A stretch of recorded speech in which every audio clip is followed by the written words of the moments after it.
તો અમરેલીમાં પાયલ ગોટીના સરઘસ મુદ્દે સાંસદ પુરુષોત્તમ રૂપાલાએ મોટું નિવેદન આપ્યું છે। અમરેલીની ઘટનાને લઈ પુરુષોત્તમ રૂપાલાએ આ વાતને વખોડી છે। દીકરી સાથે બનેલી ઘટના અયોગ્ય છે, જે થયું તે યોગ્ય નથી થયું, આવું ન થવું જોઈએ તેવું પુરુષોત્તમ રૂપાલાએ નિવેદન આપ્યું।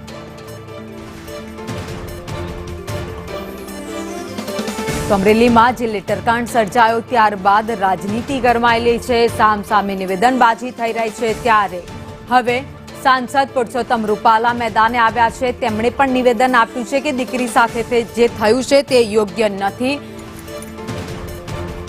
અને આ વાતને વખોડતા તેમણે પોતાનું નિવેદન આપ્યું।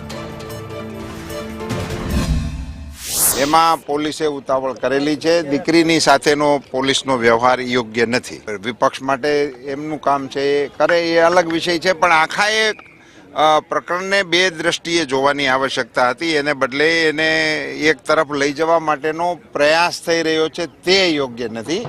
બેઝિક વિષય એ હતો કે નનામી પત્રિકાનો મુદ્દો હતો, જેનો એક ખૂબ મોટો રોગ ચાલી રહ્યો છે।